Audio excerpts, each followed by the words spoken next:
taping, they need to acknowledge such at this time. All items within the meeting agenda are subject to deliberation and votes by the Board of Health. Is anybody recording in the audience? How about on the Zoom? No. Okay. All right. So the first agenda item is to take attendance. And we have Margaret Reale. Here. Dusty Meyer. Here. Miguel Prieto will be late a few minutes. DJ Ellis is absent. And Bob Collette here. Item number 2, 23 Pine Ridge Road, continued from June 24th, 2026. Cape and Islands Engineering, on behalf of owner Ken Murphy, requesting relief from 310 CMR 15.000, Title 5 in the Bourne Board of Health 150-foot setback regulation for the installation of a BNRT system to accommodate and raise and rebuild of the dwelling. Variances include a 136-foot local upgrade approval waiver from full compliance for a 14-foot setback from a coastal bank, and a 57-foot local upgrade approval waiver from full compliance for a 93-foot setback from a salt marsh. Okay. Good evening. For the record, Raul Lizardi from Cape and Islands Engineering. We're the surveyors and engineers for the applicant. The applicant is here with us in the audience. So this application was presented to this board a couple of weeks ago. We continued to make a modification or a revision to the design that we presented on the first filing. So originally the first filing had a D-Night septic system in the form of a nitro-fast system. That part of the design has not changed. What we had originally was a gravity galley system leaching component to the system. That system was still less than 100 feet to the salt marsh and less than 20 feet to the coastal bank. Those dimensions could not be revised or revisited in a way that it would meet 150 feet because it was impossible on this property. So we received some comments regarding doing an equal distribution within the field, because it has been recognized that galley systems do not really provide that equal distribution over the entire field. We discussed the comparison between a pressure dose to a Presby system. Presby system is a self leveling system within the leaching system. We chose the Presby system because it avoids one additional component in the form of a pump chamber. A pressure dose system requires another component, which is the pump chamber, which will push the leaching field further out and closer to the wetland resources. Or if we don't want to go closer to the wetland resources, we introduce another variance, which is getting the system closer to the street property line. So to avoid adding more variances, we went with the Presby, which is a self-regulating, self-distribution system over the field. A Presby system is slightly bigger in terms of footprint than the galley system that we had designed, but not by a lot. The system got a little longer. We had a system that I believe was 35 foot long. This one is like 39 foot long. But we were able to reposition some of the tanks to keep the same setbacks that we were originally asking to waive from this board. So that's the revision that we have here before you. We feel it still provides the same benefits, mainly because of the D-Night septic system, which is the main concern in this bay, nitrogen. But then now this leaching field, as being a Presby, is self-distributing through the field, which is the main concern from the first hearing. If there's any questions, I'll try to answer. Okay. Any questions from the board? Where's the nitrogen loading?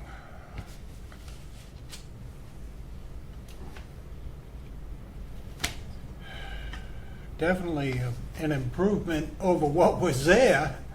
And definitely improvement of what's there. There is just one cesspool on the bank. And where is this Pine Ridge Road? Where is that located? What section of town? It's the far northwestern town you can get before getting into Wareham. Yeah, is it up in that It's near Lake Drive. Yeah, Lake Drive, yeah, okay. to Hideaway Village. Yeah. Yeah, okay.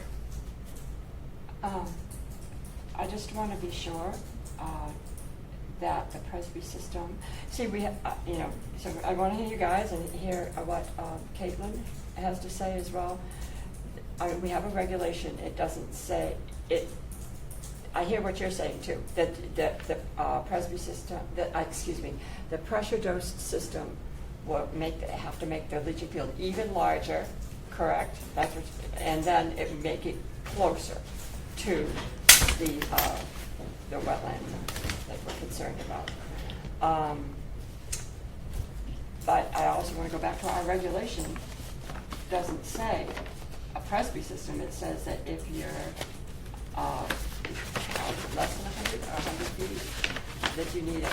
We have the nitrogen system, the nitrogen reducing system, but it says you have to have pressure dosing as well. So I'm just trying to say, okay, so is the Presby system really going to address the concern that was written into the regulation?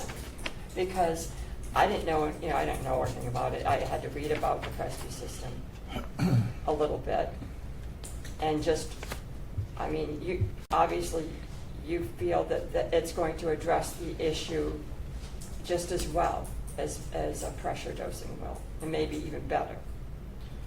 Right, so in terms of better, Presby has been recognized to provide some additional nitrogen reduction, Right. but we're not taking that into account for Right. this design purpose. It's So- spreading it out. The concern is to spread it out, right? Right, and Evenly. because of how it's constructed with the different levelers that this Yeah. pipe has along the entire length, it equalizes the flow within the pipe Right. and not pressure doses, but equally distributes the effluent through the field. So in Okay. terms of equally distributing, yes, the Presby does the same effect. Does it provide additional benefits that a regular pressure dose system? There is an argument to that. Presby has tried to get some credits for nitrogen reduction. I don't know if they have been granted that permit, but I know they seek that permit through Mass DEP. But even if they have received any of that, we're not recognizing it for this application. But we know that there is some additional benefit just because of the way this system is constructed with the Title V sand, that it's similar to what a sand filter is, because the Presby is a pipe with sand surrounding it instead of crushed stone. It does not use crushed stone. So in that point of view, it acts as if it was a sand filter, which was like the first denitrifying type of septic system that Mass DEP approved. But again, that is the added benefit that we're not taking credit for. So there is that benefit, but equal distribution, yes, the Presby has been recognized to provide equal distribution. Oh, all right. So, does anybody know, Caitlin, do you agree that, in your opinion, that this substitution, instead of doing pressure dosing, would be just as good? I can't say that it'll be just as good. Like he said, it's a system that spreads out the effluent more evenly than traditional conventional soil absorption systems do. It has DEP approval for alternative leaching field approval. Its approval is granted for disposal and treatment, so there's an assumed treatment also with Presby systems. There's no credit associated with it as far as I know right now, but there is an assumed treatment, additional treatment with the Presby system, like you said, because of this perk sand that's added to the system. Yeah. It is definitely a huge improvement over a cesspool. And I mean, like you said, your regulation states specifically pressure distribution. If that's something you guys were going to waiver from in a decision, I think that this is probably a project that you could do it, since it is a raised rebuild, but they're not proposing an increase in footprint or an increase in design flow from what was previously there. All right. Permission to join the meeting? Welcome. Well, we go. Yes? Permission to join the Yes. meeting? Yes. Yes. Please do. All right, that helps. Okay. Thank you. And Dusty, I know you had asked, and the projected nitrogen load that they have on there for average concentration was 3.37 parts per million of nitrogen with the new system. I've dealt with Presby for quite a few years now, and it's a well-proven system. It is, yeah. So far, I mean, Okay. I'll be in the ground before they, contradict it or come up with the actual numbers, and I prefer the Presby system over the pressure dose system, because I have discovered that the leaching ability of the pressure system is the first available spot that it can go out, it goes out. Where the Presby is equal, like you say, from one end to the other. And that's why I like Presby. But that's basically my feeling of an installer. And that the nitrogen reduction might actually be better than what we have on paper. It could be, yeah. Correct. Potentially, right. All right, well, that satisfies my question. I'll Okay. make a motion. Okay, if you'd Margaret, like. would you like to? Go ahead. And unless you have anything else you want to No. mention? No? Okay. All right, let's see. So, I move to approve the variances for work at 23 Pine Ridge Road. And they are 136-foot local upgrade approval waiver from full compliance for a 14-foot setback from a coastal bank, and a 57-foot local upgrade approval waiver from full compliance for a 93-foot setback from the salt marsh. And second? You go? Aye. Aye. Bob? Aye. Aye. I already said. Thank you. Okay. Okay, thank you Thank guys. you. Good luck.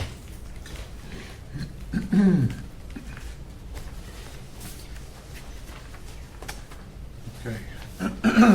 So agenda item number 3, public comment on non-agenda items. Seeing nobody in the audience, is anybody on Zoom? Comment on any non-agenda items? No. Okay. Hearing and seeing none. Move on to agenda item number 4, health and wellness education presentation by board member Dr. Miguel Prieto. All right, so did you get it, or Okay. I actually got the secretary in the office to make copies if you need them. No, Yeah. So got the main thing is a lot of people take supplements and vitamins as ways to enhance health and so on. I mean, I'm not just going to reread everything there, but the point is, it's not really true. The main benefit of taking a multivitamin is if you own stock in the company that makes them, they don't do anything for you. Very few cases in which the supplements might help, and I put those in there, for example, because we live up here in Cape Cod, taking vitamin D, which we get from the sun from October until May, because we're covered. And so we don't get it. That will benefit if you have certain dietary issues and you only eat, like, for example, plants. You need vitamin B12. It's found in decaying flesh. So if you don't eat decaying flesh, well, you don't get it. But you need it for your brain, so you have to take that.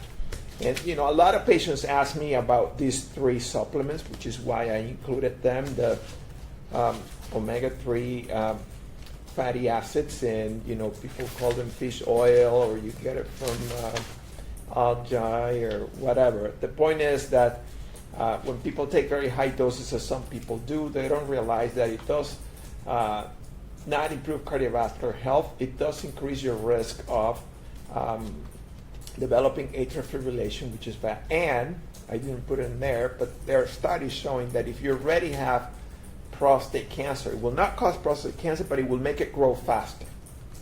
And does make your prostate, I know for the ladies it's not an issue, but for us it is. It makes the prostate grow too. So that is an issue, even though it's an excellent thing that your body takes. Now, we live on the Cape. I just have you eat fish then. Right. And that's better than taking the pills. And I put the cases in which supplements that were taken from foods that were found in medical studies to be highly beneficial, when they put them in a pill in these mega doses, they actually cause the opposite. So it's just when you eat something, it's not the same as popping a pill. And, you know, we're not going to find our way to health by popping pills. You have to put in the work, change your eating habits, change your exercise habits, and the third one, sleeping. Those three things are the ones that determine your longevity the most. I put the things also on magnesium. A lot of patients ask me about magnesium, and it's not really, doesn't have severe bad side effects. The main thing for magnesium, if you take too much, it'll just give you diarrhea. That's what you get milk of magnesia from. Yeah. But other than that, it does work on certain things, but just for certain people. It doesn't work for everybody. And so I put that in there, and I wanted to see if we can just, I don't know, publish in our website or send it back to the Good Enterprise, if that first page on both sides, but it seems kind of long to get published. They might not do the whole thing, but if we Right. do it- So I don't know if we should, like, before we submit this, just remove the thing about the this specific supplement and just leave everything else. And you know, it's not about taking the supplements and stuff. A lot of people take me, I take this, I take that, and you know, like I have a patient that tells me, oh, I bought this caplets, they're so good. They have like 5 servings of fruits and vegetables in each one, but it's not the same. Right. So, I know what you- Well, magnesium also complements the, right, vitamin D, the absorption, right? so magnesium does a lot of great things. Yeah. Now, vitamin D is not just a vitamin, it's actually a hormone, believe it or not. It modulates your immune system and so on. But you know how much sunlight you need to get enough vitamin D in your body? You need 10 minutes at noontime, once a week, that's it. So you don't have to be And like, is that without sunscreen? Does that sunscreen? without sunscreen, Interrupt. but Okay. just 10 minutes. Yeah, okay. You know, That was just now- something I wanted to clarify. That's all. The thing is that the light from the sun has this huge spectrum, and it goes from the ultraviolet light, that's the one that gives you the vitamin D, to infrared. And the ultraviolet light, the wavelength is very short. Right? So it does not penetrate very, very much. That's why you see shirts that says, they say UPF 50 and so on, it blocks and so on. The infrared light, though, from the sun, it can go through clothing and tissues like for 3 or 4 inches. That's why when you're in the winter out in the sun in your skin, even if it is like in single digits, if the sun is hitting you in the back, you feel the warmth of that. Right. The benefit of the infrared light, when it's in the right dose, between 15, 25 minutes a day seems to be the sweet spot of that, enhances the way your mitochondria work. And the mitochondria, I'm not going to get too technical, but those are like the little organelles in your cells that make energy. Right. And for example, if you have like a lawnmower, and you put fuel in it, but fuel is not energy, it's just fuel. And then you're gonna start the lawnmower, you have to pull the choker in, and then it starts plop, plop, plop, plop, plop. You don't mow the lawn with the thing going like that, then you get rid of the choker. So it's not as much fuel, and it actually works better. It's the same thing with your body. When we eat too much, you choke the energy producing part of your cells, and they don't work well. So sometimes less is more. It's the same thing with the vitamins and the supplements. That's a very interesting concept. You brought up something, and my doctor at Mass General turned around and put me on D3. and- Vitamin D, yes. Yes, D3. and in the winter. He said, I don't care if you don't take it in the summer, because you're outside all the time. Right. And I said, it's a gel pill. What the heck can this do? But faithfully, I take it. And he said to me, before you take a vitamin, you contact me. And I said, why? Because you don't intake a lot of different things that others do, meaning alcohol, things of that, and things work differently on your body. And so sticking to that rule, I feel great, more energy, more everything. Just be curious. Next time you go to the grocery store or the drugstore, look at the multivitamins and look at the recommended daily value. 500%, 1,000%, 2,000%. It's just, and if you take one of those pills, I don't know if you ever done it, look at your urine after you take it. It looks like glow in the dark. Seriously, you're forcing your kidneys to work extra stuff. There's really no benefit to that. It's just not natural, for your body to process these levels outside of being in conjunction with other nutrients. I'll give you an example. 2 apples and a can of Coke. They have exactly the same amount of sugar. They have the same sugar molecule, fructose. In the Coke, it comes as, that high fructose corn syrup, but it's the same molecule, the fructose. In here, the fructose is bound to fiber and other nutrients. So you're getting more things. Yeah, you can gulp the Coke in less than 2 minutes, or even less if you're really thirsty. You can't eat 2 apples in less than 1 minute or 2. It takes you longer. And then it doesn't choke, as I told you, it doesn't choke your mitochondria. It takes longer for your body to process it. So it's not choking that energy making mechanism. So a calorie here is not a calorie here. And that's the whole point of the processed foods versus the natural stuff.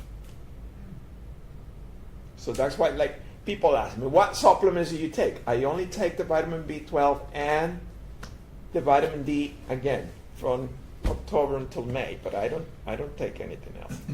Now, people ask me about creatine, and that creatine thing, by the way, which is not creatinine that you see on your blood test. That's different. But the creatine, it is like those additives you add to your engine when you're fueling. It makes the engine work better. That's exactly what it does. It's pretty safe. When you take very high doses, there are some people that are kind of nuts. They take very high doses because they think they're going to get super buff. They don't. But it can give you heartburn and that kind of stuff. But that's about the extent of the damage. But those high doses work because since it enhances that energy production of your cells, when you are sleep deprived, you don't function as well, right? It takes you longer to get things, to concentrate. People were given creatine, like doctors in the emergency room or people that taking decisions, and they work really well until they're able to sleep. So if you're traveling and you're jet lagged, the creatine makes sense. If you have an injury and you're trying to recover your muscle mass, it makes a lot of sense. What happens if you take creatine and you don't exercise? But you gain weight. But if you exercise, you gain muscle mass, that's why we use it for elderly people with muscle wasting, what we call sarcopenia. Right. Now, muscle wasting does not happen because you get older. Last year, I think I mentioned that, my grandson, when he was 4.5, he had a little accident when he was sledding, and his broke his leg. They had to put a cast. After they removed the cast, his leg was skinnier than the other. That's sarcopenia. And then he had to work on it. So let me show you this picture. And these are MRI slices of a 40-year-old guy who runs and exercises and so on. These are the thighs of a 70-year-old. Muscle knows no age. If you ask of it, so your muscle doesn't get older. It just gets flabby when you don't exercise. These are the thighs of a 74-year-old guy that never exercised, like my dad. So don't look just at the fat around the muscle. I don't know if you ladies can see, and you guys can see the marbling of the fat in the muscle. So that looks like Kobe beef. Don't get Kobe beef in your thighs. Get the flank steak. You know what I mean? Right. Because that weakens your muscle. Now, after you have this and you're older and you develop what we call frailty, can you undo the damage? The answer is yes. but it takes you 5 times the effort than what it takes for you to maintain what you already have. I mean, once you lose it, it takes you more time to gain it back. So when I have patients that, break a hip, or and then they're weakened and they're gonna start with physical therapy, I do recommend that go on creatine and stuff. But it's not like a blanket statement for everybody. See what I mean? Is you should have a healthcare professional tell you and guide you, because you might not need it for a long time. Well, that's what I have. Thanks, Miguel. Thank you. I use creatine You do? regularly. Like Make sure I've you done- buy the monohydrate. I do creatine That's the one monohydrate, in and I the make sure studies. it's real high purity. Is that NSF certified? Yeah. Okay, so And, that's the one. If you're gonna buy one, that's the one. Because There are all of them have the creatine, but some of them have pollutants that may not be good for you. Right, I guess, and I've done a lot of research on it, because I don't, I don't just willy-nilly take anything, but yeah, like, the data, it does support what you said. It's, I guess, 7 grams a day is the sweet spot for that. I don't know. So what I found in the medical literature, not what people say, is Yeah. between 3 and 5 is super safe and you Yeah. get most of the benefits. When you get to the 7, Yeah, there's still no bad side effects, but I haven't seen the added benefit. But Right. some people do 25 milligrams, some 30 oh, yeah, milligrams. it's crazy. People- And Yeah. then I've seen studies that mention benefit in brain function when you're Yeah. sleep deprived for a few days and you do that dose for a very short time, but not long term. There's Right. no extra added benefit. Right. Hmm. So I guess the 7 is not going to hurt you. Right, So well, it can- especially since I do work out anyway. And I do have a fracture, I had a hip replacement, that's why I haven't been here a couple of months. Okay. Because I fractured my hip. So it's funny you mentioned that. So, well, the creatine will help you Yeah. recover faster. Yeah. There's no question about that. I got Katie upset and she gave me a good kick in the pants. No. All right, so, thank you for that, that's great. Yeah, if we can get some of that information into the enterprise, that'd be great. Yeah, so we can just remove the one that talks about those supplements if you think it's too long, because I doubt that they'll publish all that. Right, and people, people won't read long things too, as you know, right? People won't, typically, people don't read, so if you have a little snippet that is easy to read and digest, I think that's the easiest. Okay, so I will make a new letter and I'll submit it to you. Perfect, yeah. Saying that, it does take me a while to do all the research on the papers. Then I just have AI compose it, but I do the research and stuff. Great. Okay. Okay, I'm gonna stop taking half the vitamins then. well, I take a few, but yeah, you're right, I mean, a lot of it is excessive. I didn't. I mean, if the doctor told you for a reason, that, for example, I mentioned that calcium with vitamin D, and people don't realize they're dumping calcium in your blood vessels. And I don't know if your doctor ever told you, I don't know if I told you, that you should have that coronary calcium score in your heart to see if you have calcified. Yeah. And people, the calcium with vitamin D deposit calcium there. What if you have a calcium deficiency, like I did after my surgery? But that's different. Yeah. We're gonna take some of that. That's different, but not a blanket statement for everybody. Right. That's different. Okay. I had a nutrition professor in college tell me that if you're taking multivitamins, you're paying for some very expensive urine. And I have not taken a multivitamin since. Right. Okay. Agenda item number 5, Health Director's Report. Do you have anything, Katie? Nothing super prepared. Last week we did reopen. Was it last week? Yes. Last week we reopened Patchogue Beach. Their testing came back within under 10 of our lovely bacteria for like 3 tests in a row, so they were back within their geo means, and we were able to reopen it safely for everyone to use it, which was great news for the 4th weekend for everyone. Now, the heavy rain we got last night, or the night before, and the night before that night, Yeah. has red tide been tested for?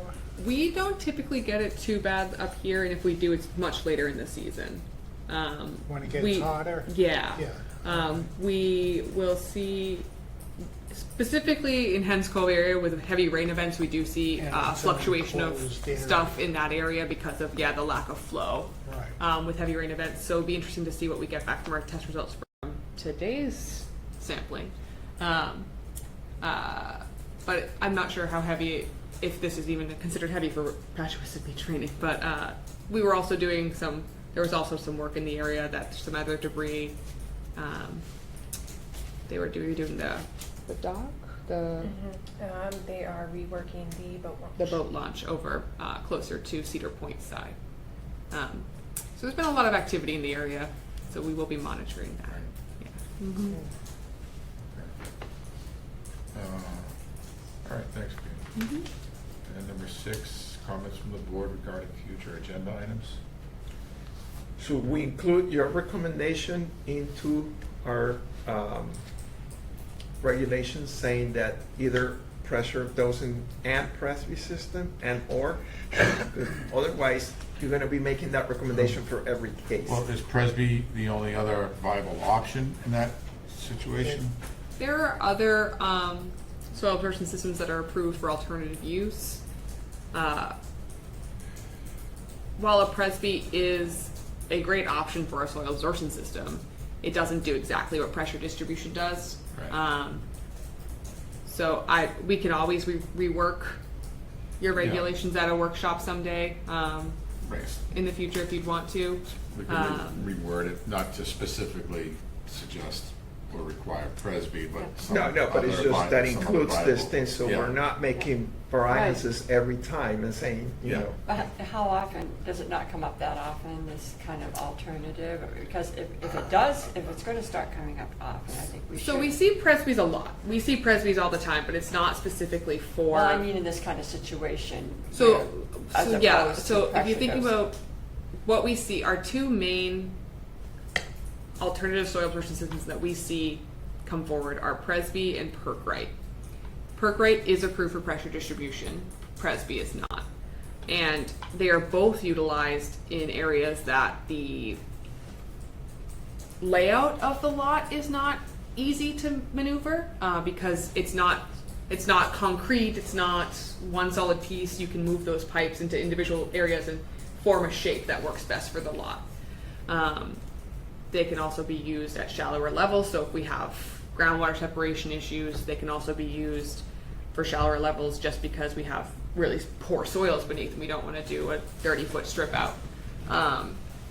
So they're great systems. They are very different. So the purpose of the regulation was to have in those really close areas where water is flowing groundwater is flowing towards the resource area, to have nitrogen reduction plus pressure distribution, which is evenly distribution. Presby is more evenly distributed than a conventional system, but it still is. It's still going to go. It'll leave where it go.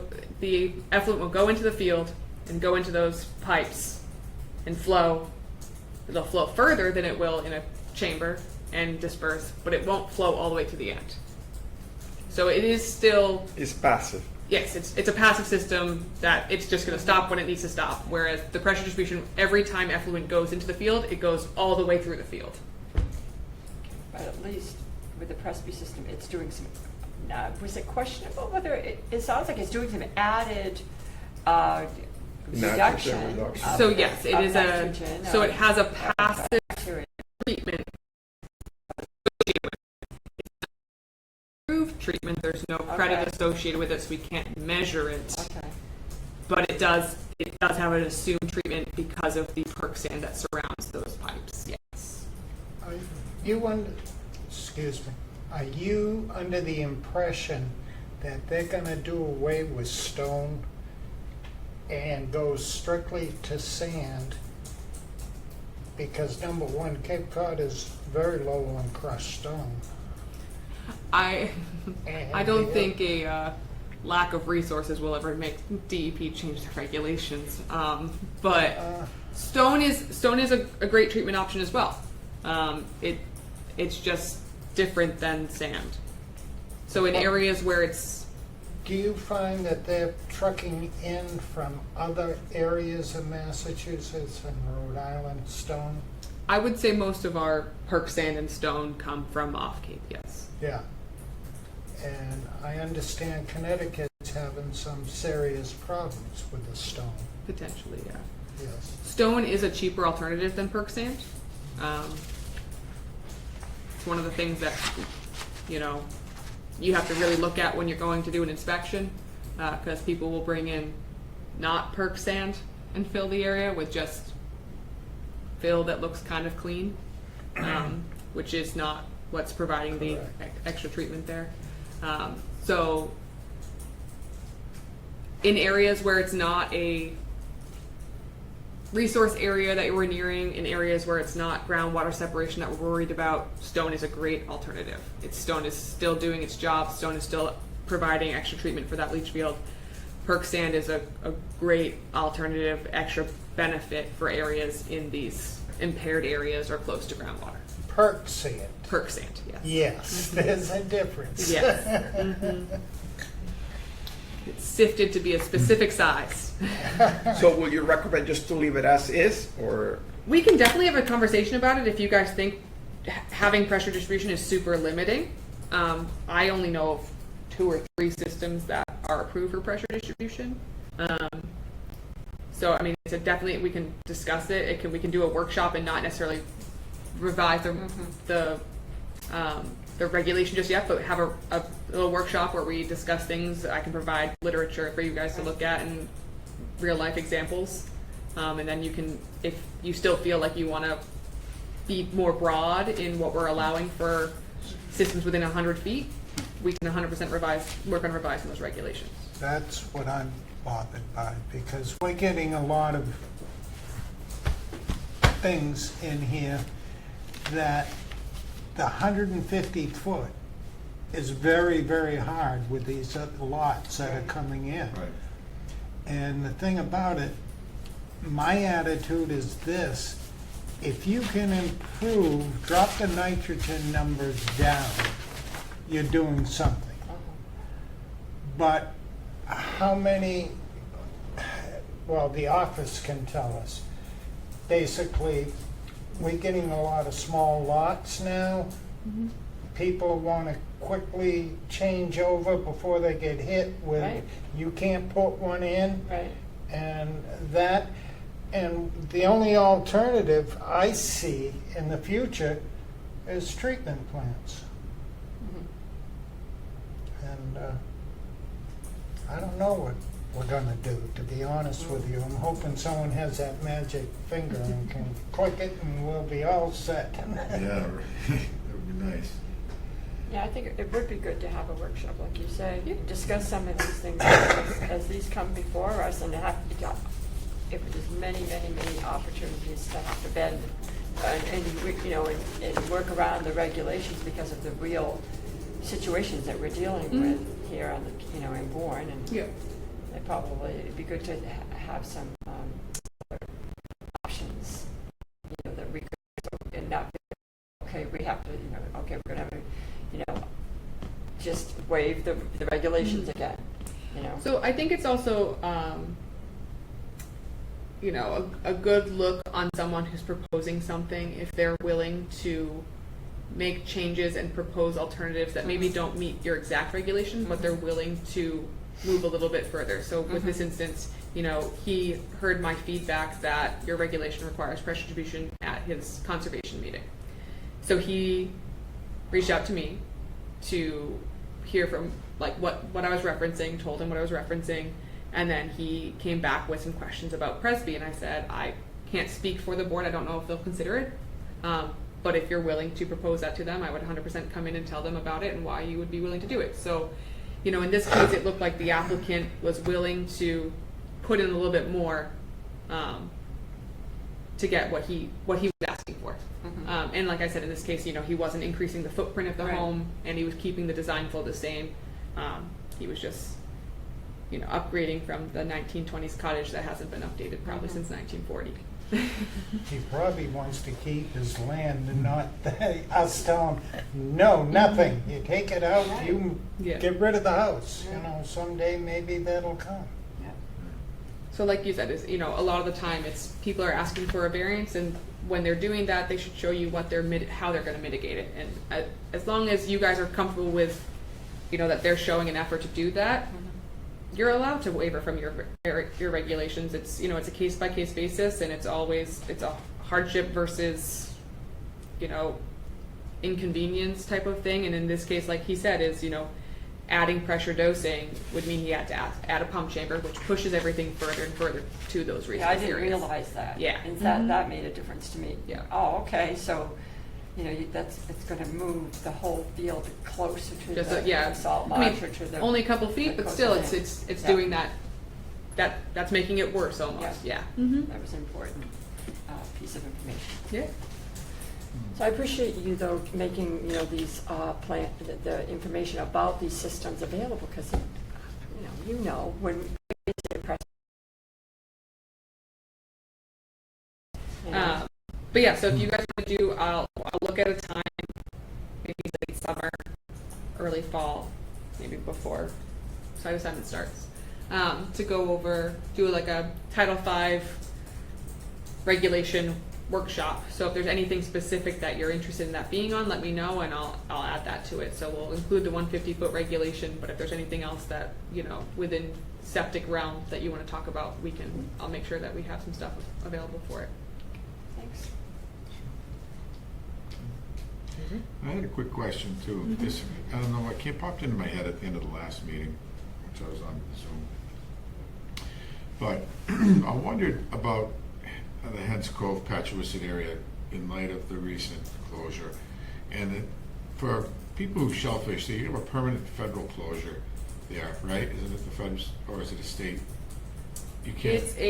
For shellfishing, it's a state closure. I State believe. closure. Yeah. Mhm. Why is that, and is there anything that we could do as a board to help improve that situation there? And why isn't that part of the DEP watershed? Yeah. Right, that area. It's one of the ones that people are working on to get a defined total maximum load for nitrogen there. Once they get that situated, it'll be put into that. They just have to do that whole process, which they were a little bit further behind than Megansett and Phineas Harbor on. So there is a driving factor for that area right now, and Buttermilk Bay. They're probably our next two that are going to be added to our watershed lists. Yeah, and what about the Pocasset River? That's never open for shellfish. They're probably on the list too. I don't know why they weren't on a radar to start that sooner.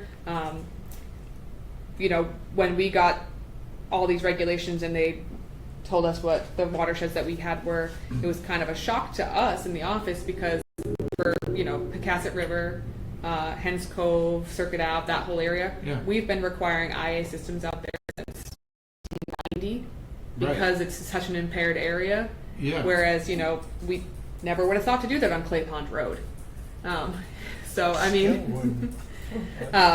so it was an interesting thing to see, but obviously Megansett and Phineas Harbor were impaired enough at one point for people to start researching it and start the work. Whereas Pocasset River, Pocasset Harbor, and Buttermilk Bay are a little bit slower on the roll, I guess. So, Yeah, but we'll just see them shortly, I imagine. Could potentially they be more impaired, but we just don't know because they haven't been. Yeah, less testing had been done. Yeah. Yeah. With more and more shellfish enclosures in those areas, I'm sure that's extra testing that's being given to everyone for everyone to see what is happening. But your regulations, I'm sure, have helped a little bit because we have worked really hard in the last 20, 30 years to get rid of cesspools and conventional systems in that area and add in some nitrogen reduction. Obviously, there's other nutrients that are polluting it as well that we're not accounting for at this time, but. I'm just curious because there's never been any change to that state closure.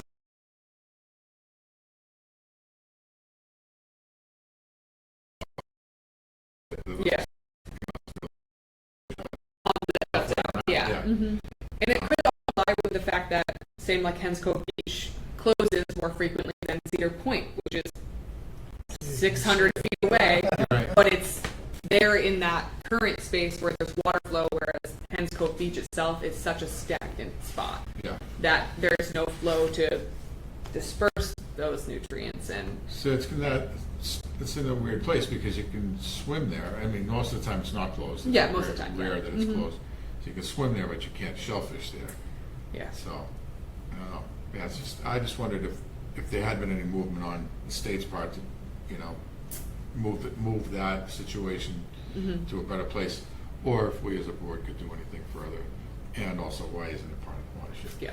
But, I'm sure, Pocasset Water Quality Coalition and other local, Buzzards Bay, they're all working very hard to get all of those TMDLs defined for us, and so we can start working on plans to recoup those areas. Great. All right, thank you. But like you say, Bob, Patchoguasset Island is, the design of it and everything, and the amount of houses that are out there that are on sewer systems. Oh, yeah. That's a major, to me, Right. problem. And years ago, the whole water flow out there was disrupted, right? Because at one time it was an island, from what I understand, right? So there was a bridge that you had to take to get out there, and they filled that in and just made the road and whatever. So that changed the whole pattern of water flow in and out of the bay there, the beach. So that probably led to a lot of the problems there, and of course the overbuilding out there. I'm sure, yeah. Okay. Thank you. All right, a motion to adjourn? Make a motion to adjourn. Second. All right, aye, I okay, thank you. Good to see everybody again. Recording Have stopped. that. Have we